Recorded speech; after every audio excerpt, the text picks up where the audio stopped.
I wanted to measure your success as an employee, what matters most. Welcome to this week's live. Now, last year we made a lot of content, but this year we're going live every single week. We go live every single week? Yeah, dude, that's what we need to do to dominate this industry. Guys, follow us on every social platform, subscribe on YouTube. Now let's get into this week's episode and head into the studio.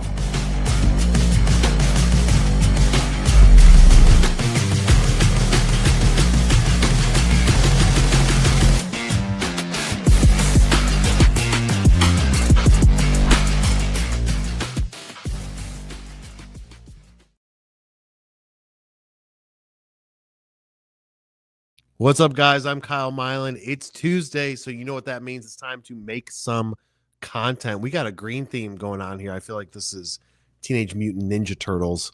The rest of the young Gen Zers over here are talking about some Brat. Didn't know what that meant, but turns out it is a artist with an album called Brat.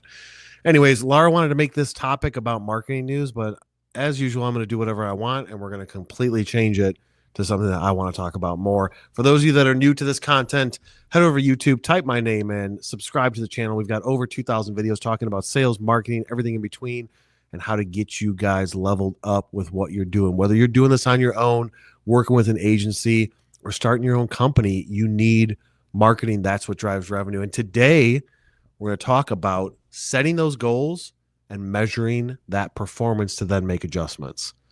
So let's jump into it. Whether you're watching this on replay, I appreciate you giving me your time and attention today while we jump in for about 20 minutes to talk about this. Goals and performance. Everything that is done here is off the top of the dome, unscripted. And so let's get into it. So it may be a little bit unorganized because I don't have 3 bullet points or talking points, but we're now into Q2 and we're about to roll into the second month of Q2. And have you looked back at your performance and your goals so far this year? Hopefully you set some sort of goals going into 2025, but as usual, what happens is you set those goals, you forget about them, you put them away in your side drawer next to your bed, and then you don't look at them again until you wake up and realize, oh shoot, it's almost the end of the year, and I need to get back to my goals. So Q1, you set goals. Maybe it's a new strategy, maybe it's a new initiative, maybe it's a new platform, and you're going to it. Are you measuring that performance on a weekly, monthly, and some things daily basis? That's question number 1. If you're not measuring it, then you can't possibly determine if it's working. But first, you got to set those goals. So were your goals realistic at this point, right? So we're at the end of April. Did you realistically set those goals, business or personal, and look at the performance in Q1? So when you're setting those goals, you have to understand, especially with marketing, the goals have to be easily measured and easily managed to look at that performance. So sometimes I deal with people that have completely unrealistic goals, but for the most part, after you have a conversation with them, it's like, okay, what's our goals for the next month, the next quarter? What's our goal with this initiative? So when you look at your goals over the year from a business standpoint, you have to say, hey, I want to it's either going to be grow brand, which revenue comes from that, or it's to grow revenue. In order to grow revenue, you got to have opportunities. In order to have opportunities, you have to have leads. In order to have leads, you have to have some sort of outbound or inbound method that's going to be bringing those leads to you. Now, what you do with those leads, we'll get into that. But the first step is that outbound method. You have to look at the market that you're serving and understand, how do I best get in front of them? So it could be through social. It could be through, maybe you have to go paid ads. It could be through email. It could be through content creation. That's like the creative that's going to hook them, but it has to start somewhere. Like, you have to understand your target demographic, what they do, where they eat, sleep, and live every day to be able to get that attention from them to pay attention to you. I don't know how many, I get countless emails every single day that are cold emails, and cold email marketing does still work. We've proven it with clients that we have, and we've done this for years, but the devil's in the details there. Like, you have to understand, if you're marketing to me, agency owner, you're going to try and hit on things that you think are relevant to me: lead generation, scaling, systems, improvement in processes, etc. But as these cold emails come through, it's all the same thing, just regurgitated. Nobody's really doing anything different. Like, give me a one line. Like, if somebody sent me an email with nothing in the body, just thanks, and 20 words in the subject line, that would get my attention. So when you're thinking about what you're doing to generate those leads, you have to think, how am I going to stand out? If I'm doing email, how do I stand out amongst everybody else? If I'm trying to go after people on social and I'm going to send that network connection through LinkedIn, or I'm going to run paid ads on Facebook, Instagram, TikTok, whatever it is, you have to first live in that space and put yourself in the mindset and the understanding of what that person deals with, because it's going to be drastically different from industry to industry. Don't even get into how you're going to sell it, what content you're going to create to hook people, but you have to start with the strategy behind how are we going, like what methods are we going to do to get in front of these people. For a lot of them, email marketing works to a certain degree. For certain industries, like so those industrial manufacturers out there are going after aerospace, defense, military, people like that, email marketing doesn't work. And why doesn't it work, Kyle? Well, I didn't make the rules. It just is what it is. It doesn't work as well. You can get some wins, but it doesn't work as well because those big companies, aerospace and defense, have blockers with their email, like the highest level of security. Just think about what they're dealing with. So the highest level of security where they don't get those BS emails because they're worried that somebody is going to send something spam or send some sort of virus and their employee is going to open it, and therefore it's going to infect their system and their secrets and all of their information is going to be out there. They do that for a reason, to protect their information. Therefore, to get those people to be able to email market to, you can get the name and the email. It just won't be delivered. It'll show it's sent, but it won't be delivered because their system is grabbing that email and hiding it from the user. If you're not whitelisted in their system, it won't go through to the actual user. So those are things that you learn as you check the performance. Years ago, it worked okay. And it worked a lot better than it does now. Over the last 18 months, it's gotten more and more strict to where now it's like, yeah, you're going after those. You can get through. Sometimes you can get some wins. We proved it last year with a couple of wins with clients going after those industries. But for the most part, if that's your industry, you got to go a different path. So how are you going to get that person's attention? So you have to start with like defining what is the goal. All right, we want to get more leads to drive revenue. Okay, from where? These industries, this demographic, etc. Okay, once that's defined, how are we going to do it? There's only so many things you can do, right? You can do email marketing, you can do paid advertising. So it's like whether you're putting yourself in front of them because they're not looking for you, or you're trying to show up when they do look for you. So paid ad, email marketing, from if they're looking for you, SEO and paid ad with search results.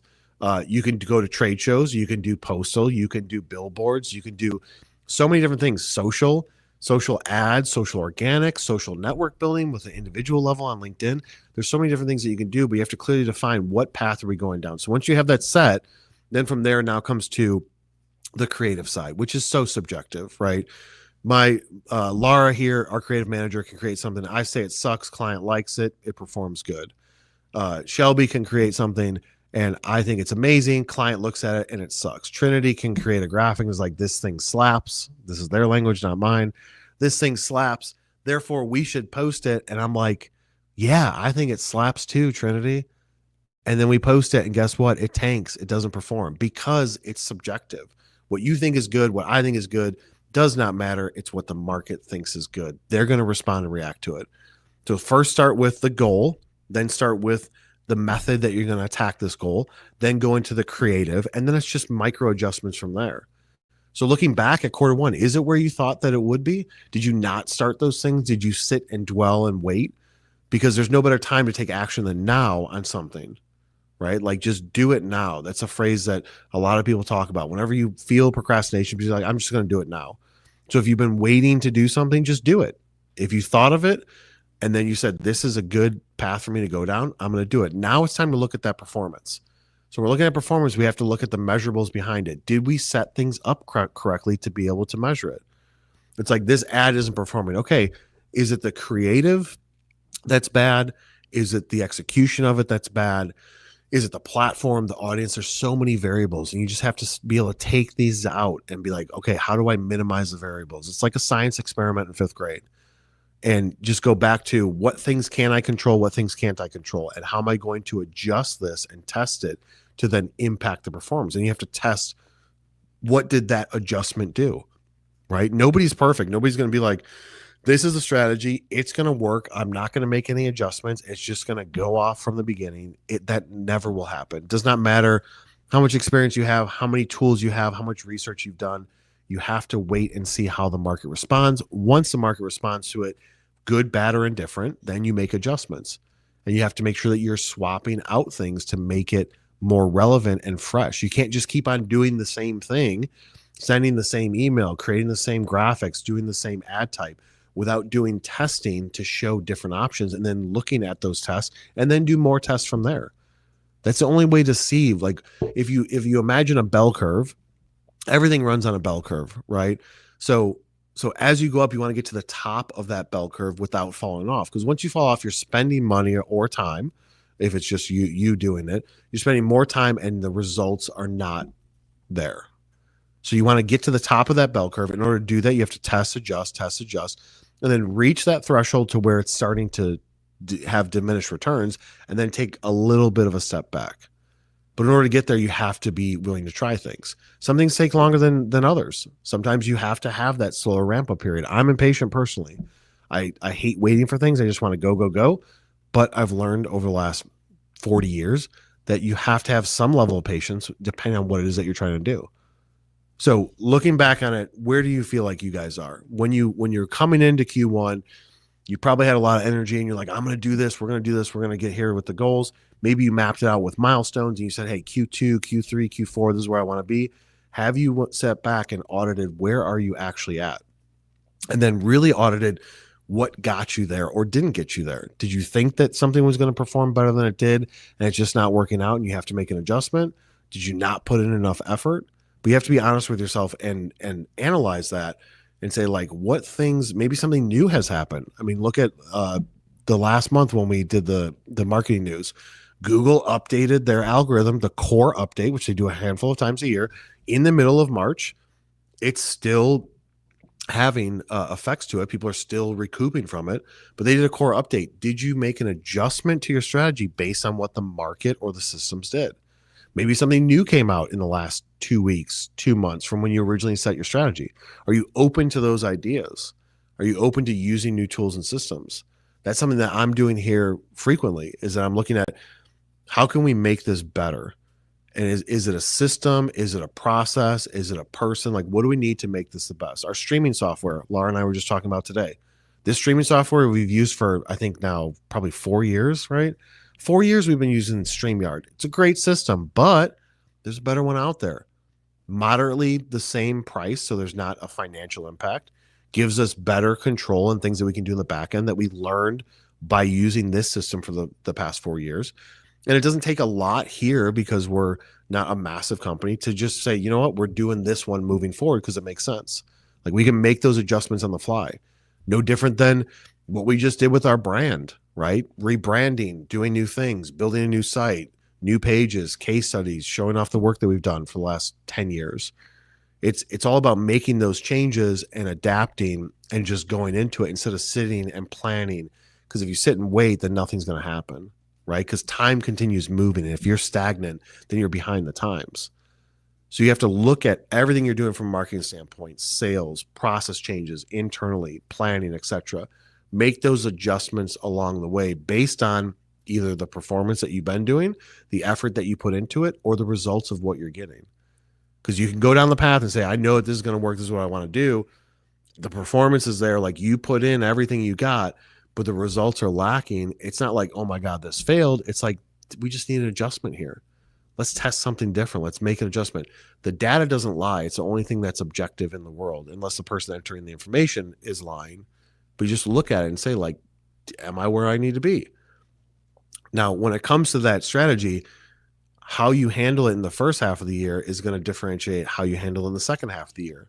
Because just from a sake of like subconsciously, you're thinking, I've got time, right? Like I've been doing this for 3 months. It's okay. I've still got 9 months left in the year. I've still got 6 months left in the year. Eventually, you're going to get to that end of that year and you're going to realize like there is no time left. You had these goals and now it's time to either shit or get off the pot with that goal. So you have to push. Usually what people start doing is making rush decisions like, oh my God, I got to go. And you're trying to cram 12 months of marketing strategy into 3 to 6 months of performance. So that way you can go into the next year with a better foot in the door than you did coming into this year. So you got to spread everything out and look at that performance, make those adjustments. That's the only way to continue to develop your strategy and build it. I just made strategies for all of our clients back in January and February. And those adjustments have already been made to those strategies based on the market conditions, based on things that are happening. Look at what's happening with the tariffs, right? Tariffs are all over the place, especially on steel. And we've got clients that are significantly impacted from that. So as soon as that announcement was made, it was like, okay, this strategy, we're gonna touch on these tariffs. And then it's like impact is greater. So we're then adjust the strategy to focus more on that and how we're going to tackle the market and touch on those pain points. Deliverability of things, whether it's emails, whether it's stuff that you're posting on social, their algorithms have changed. Have you changed your strategy with it? Like, you look at the performance of it and make a strategy adjustment. No strategy is like 12 months set. This is what we're going to do. It's like, this is what I think at this point in time is going to take to require us to get to this level. Here's the strategy. But then every month you're looking at performance, making those adjustments. And sometimes, like, one of our, probably two of our clients, we made massive adjustments to the second half of the year based on the performance from the first 2-3 months. We said, oh, this is working better than we thought. We got to make adjustments for the second half of the year and focus more on that. This is working. Let's dig in and really go deep into that. So I hope that helps you guys when it comes to creating the strategy, looking at your performance, looking at where we're at in Q2, or maybe I just rambled for the last 20 minutes. I don't know. But we're going to take a short break, come back to see if there's any questions or comments. And if there's not, I'm going to go about my day, get out of this TNNT room, and go get some stuff done. So we'll be right back.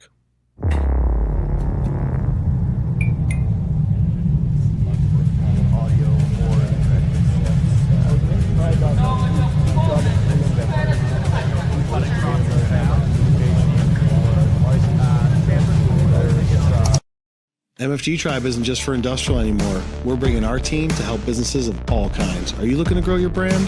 Let's get to work.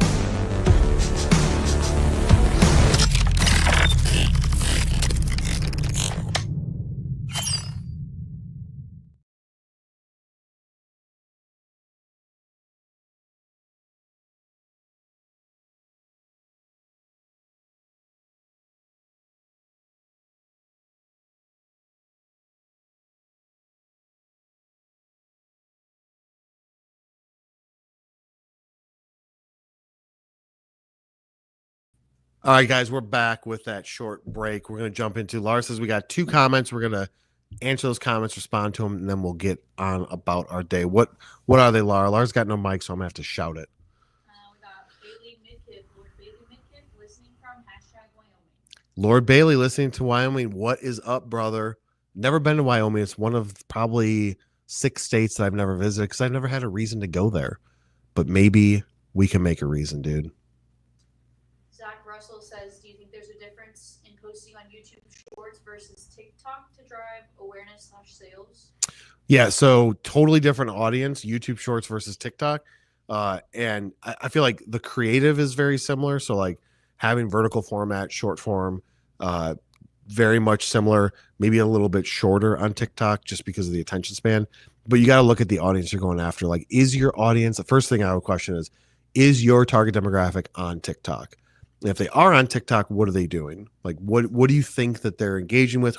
What type of content do you think that they're following? But I think in general, it's very similar creative, very similar deliverability, but it comes down to the target demographic. Because if you're going after the younger generation on TikTok, you have to change the creative versus like, are they on YouTube as much? Like, probably not. So it depends on that demographic first. What's the age? What are those people into? What is it that you're selling that's going to then possibly shift the creative of the video on TikTok versus the video on YouTube? But again, very similar. I think that whether it's TikTok, Instagram, YouTube, those are all great places to throw up short vertical format content. But it comes down to, like, ideally, you don't want to use the same piece of creative on all 3 platforms. Ideally, if you're trying to just scale and you're doing this massively with a lot of volume, you may have to, which is fine. Like, posting something is better than posting nothing. It's not like people are going to be like, oh my God, I hate this brand based on their video and I'm never going to buy from them or use that service. But in general, I think it's you got to look at the demographic and what's their mindset when they're using that platform and what types of things are they going to actually engage with. That would probably adjust your creative slightly. That's all we got. Laura's got her hands up. She does this. That means that she has nothing else to do. Thank you guys for your attention and your time. As always, head over to YouTube, subscribe, turn on notifications. Be sure to follow the podcast. We got a new name coming out, revamped. Oh, new name's already out. It's called Your Marketing Sucks, and we're going to fix it. That's just a little tagline. But head over to every major podcast platform so you can listen to this stuff while you're either cutting your grass or getting your nails painted. It's been a while since I've used that phrase, Laura. We'll see you guys next week on Tuesday for the next live. I appreciate it. We'll talk to you later.